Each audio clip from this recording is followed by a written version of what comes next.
Mesdames et messieurs, bonjour. Bienvenue pour ce culte du mois de juillet. Pour commencer, je vous propose de dire avec moi un Père saint. Père saint, Dieu légitime des bons esprits, qui n'a jamais trompé, ni menti, ni erré, ni hésité, par peur à venir trouver la mort dans le monde du Dieu étranger, car nous ne sommes pas du monde et le monde n'est pas de nous. Donne-nous de connaître ce que tu connais et d'aimer ce que tu aimes. Amen. Le prêche d'aujourd'hui s'intitule « Le croyant ne mange pas à la carte ». Cela fait longtemps que l'on me pose les mêmes questions sur l'intérêt de la religion, sur la foi, sur la définition du croyant cathare et sur les rapports entre les religions. Cela donne parfois motif à débats enflammés et à ruptures durables. Mais il est très difficile d'expliquer à des personnes qui n'ont pas eu l'expérience de la foi intime ce que cela recouvre. Je prends souvent l'image de l'adolescent et de l'adulte pour tenter de l'expliquer. Le premier croit savoir ce qu'est la vie d'adulte et le second sait qu'il n'en sait rien, mais qu'il n'a pas les moyens de le faire comprendre au premier. De même, dire à quelqu'un qu'il est sympathisant quand il se pense croyant ou qu'il est croyant alors qu'il se pose des questions et doute est un exercice difficile et peut s'avérer source de conflits. À la façon des orateurs médiévaux et même du 1er siècle, je vais utiliser le principe de la parabole pour que chacun puisse mieux visualiser ce que je souhaite vous faire passer ce message. Choisir sa table. Imaginons deux personnes désirant manger dans un restaurant un peu particulier. En effet, ce restaurant propose, comme ses confrères, de manger à la carte ou au menu.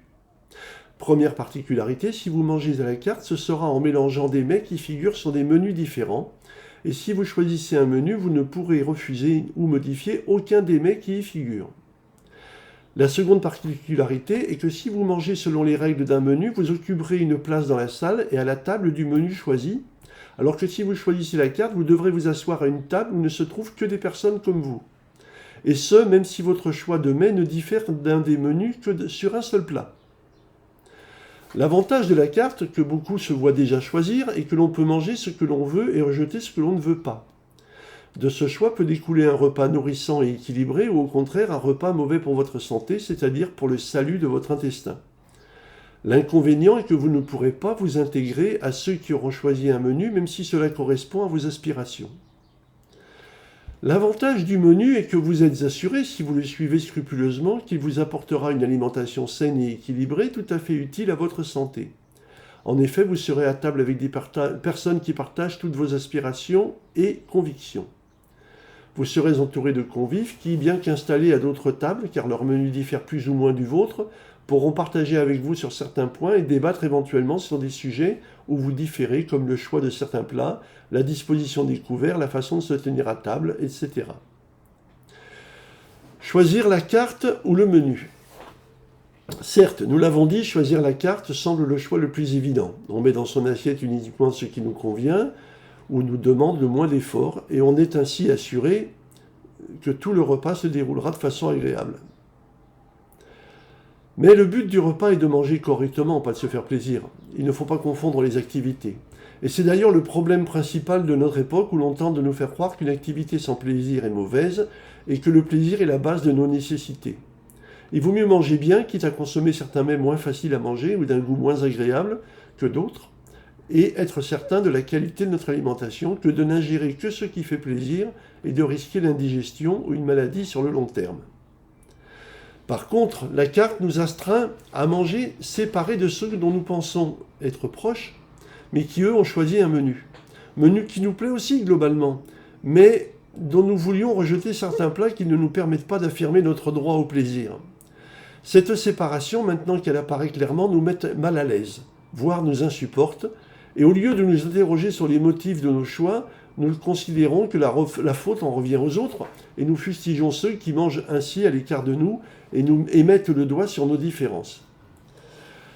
Il suffit donc de choisir le menu, mais il impose des contraintes qui peuvent nous poser problème. Déjà, chaque menu nous conduit à choisir une table spécifique et pas une autre. Certes, les menus chrétiens nous placent à des tables proches les unes des autres, car les différences peuvent être très faibles parfois. La table cathare et la table gnostique ont certes une nappe et des couverts différents, mais c'est à peu près tout, même si à la table gnostique, on peut éventuellement refuser un convive s'il se prénomme Paul. Parfois, les différences sont plus marquées. La table catholique et la table protestante se supportent, mais la table musulmane veut que tous reconnaissent que son installation est la meilleure, ce que conteste la table catholique et la table orthodoxe. Sans parler de la table juive où l'on sourit en coin en pensant que ces jeunes troublions ne sont que des avatars manqués de ses propres convives. De même, les plats peuvent fortement différer d'une table à l'autre. Ces plats sont d'ailleurs parfois l'objet de polémiques violentes. L'homosexualité est absente de presque toutes les tables. La planification des naissances, l'avortement, la PMA, le mariage des ministres du culte, etc. Ce sont d'ailleurs souvent ces points qui ont poussé d'autres convives à choisir la carte. Les convives, parlons-en. Il y a ceux qui veulent un menu précis et qui mangent à la même table. Pour cela, les choses sont claires. Ils acceptent de manger tous les plats de leur menu et ils sont en harmonie avec les autres convives de la même table. Il peut arriver qu'ils jettent parfois un œil sur les tables adjacentes ou plus éloignées et s'étonnent ou raillent les choix d'organisation de ces autres tables ou les plats de leur menu. Mais ils savent que le respect de leur menu les conduira à un repas de qualité qui, sauf accident ou changement de cap, leur assurera le salut de leur santé future. Ils peuvent être un peu tristes de voir au loin, dans l'autre salle, des amis qu'ils croyaient proches d'eux manger à la carte, faute d'avoir pu comprendre l'intérêt du menu qu'ils ont choisi. Pour manger ainsi, il faut être au courant de ce qu'implique ce menu et l'avoir suffisamment étudié et comparé pour être certain de ne pas faire d'erreur. Ceux qui veulent manger à la table d'un menu en le modifiant. Ces amis, justement, auraient bien voulu manger à leur table, mais certains plats leur semblaient trop indigestes ou trop contraignants, et ils ont finalement opté pour la carte, faute de pouvoir modifier le menu. Ils sont donc insatisfaits globalement, même si leur choix les contente sur le moment. Ils se doutent que s'en tenir à un menu doit offrir quelque chose d'important qu'ils ne peuvent saisir et dont ils ont peur que cela leur fasse défaut à terme. Alors, soit ils sont moroses, soit ils deviennent vindicatifs. Moroses, ils vont perdre un peu du plaisir qu'ils auraient dû éprouver en consommant ces mets choisis, sur mesure. Et ils vont profiter de toutes les occasions pour se lever de table et passer à proximité de la table réservée au menu qu'ils ont finalement refusé. Vindicatifs, ils vont exprimer haut et fort leur indépendance et critiquer ceux qui les ont rejetés, ce qui est à leurs yeux une forme de mépris et d'extrémisme.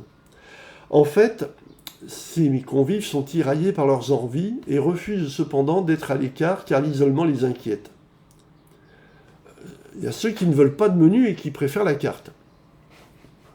Mais à leur table se trouvent des personnes qui ont délibérément choisi de ne se nourrir qu'à la carte, tout simplement parce qu'ils considèrent que la qualité nutritionnelle des menus est une fable et que leur organisme peut supporter tout ce que leur plaisir leur commandera de manger. Que ces personnes croient à une règle nutritionnelle judicieuse sans savoir l'identifier dans les menus proposés parce qu'ils n'ont pas encore la connaissance nécessaire, ou qu'ils ne croient à aucune règle nutritionnelle et considèrent même cette croyance comme avilissante pour le libre arbitre de chacun est là pour une bonne raison. Ils l'acceptent volontiers, et s'ils regardent les tables des menus, c'est davantage pour en rire ou pour plaindre ceux qui s'imposent de telles contraintes que par envie. Pour autant, ils choisissent dans la carte des plats qui figurent dans certains menus, ce qui amoindrit un peu leur sensation d'indépendance.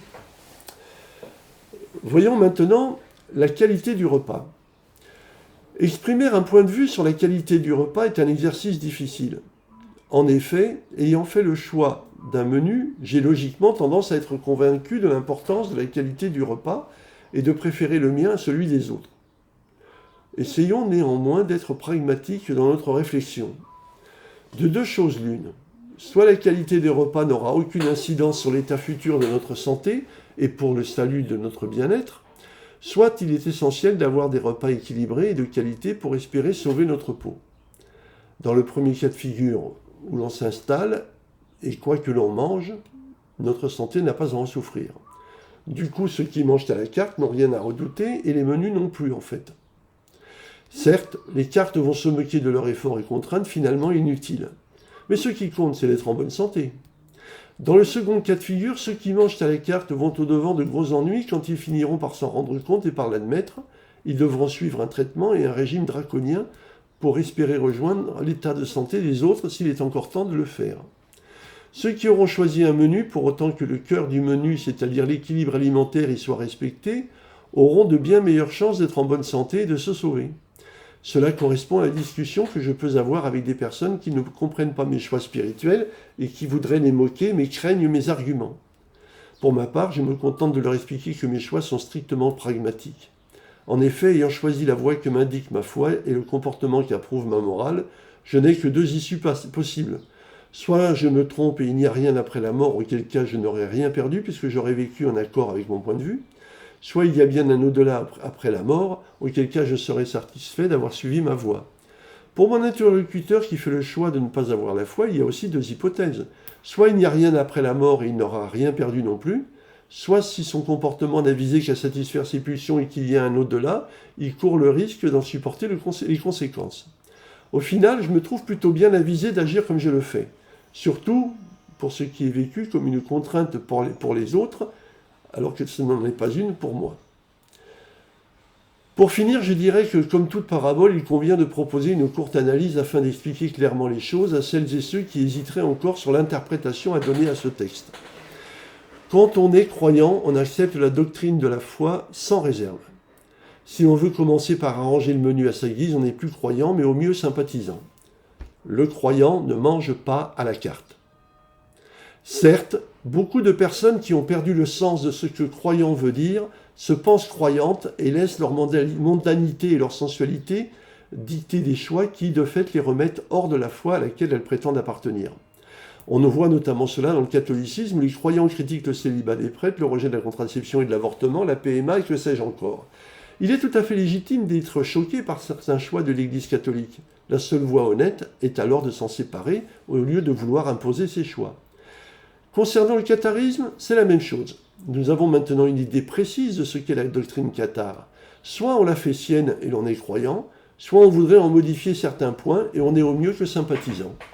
Enfin, cessons de nous focaliser sur des points secondaires.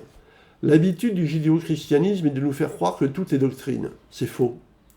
La doctrine est l'ensemble des points qui définissent l'attitude du croyant en vue de son salut. La cosmogonie n'est pas doctrine. C'est tout au mieux une tentative de compréhension ou d'explication fortement limitée par les capacités de notre cerveau mondain à se projeter dans un espace qui lui sera à tout jamais totalement étranger et inaccessible. Cependant, la cosmogonie ne peut s'opposer à certains éléments doctrinaux fondamentaux, sous peine de nullité de la doctrine et par nécessité de la religion elle-même. Selon les religions concernées, peu importe que l'on pense que Dieu est créateur de l'univers ou pas, que Jésus a vécu en homme ou pas, que Marie fut vierge et mère ou pas. Ce qui compte, c'est que l'on suive la doctrine de façon à pouvoir accéder au salut.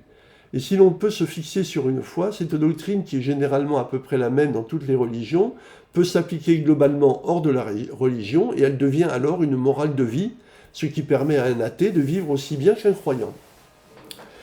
Pour le catharisme, la cosmologie ne peut faire de Dieu le créateur d'un monde imparfait ou de Jésus un être humain volontairement déchu de son état spirituel.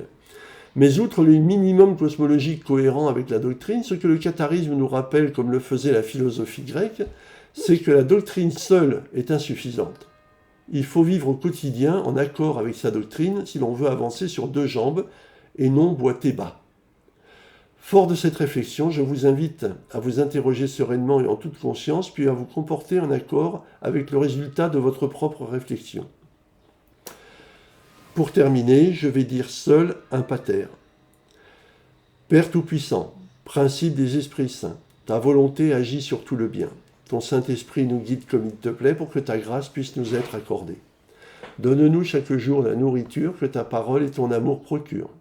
Remets-nous nos fautes et nos manquements comme pour nos frères nous en faisons autant et soutiens-nous dans les difficultés afin de nous délivrer du mauvais. Amen. Merci d'avoir suivi ce culte. Je vous donne rendez-vous le mois prochain. Au revoir.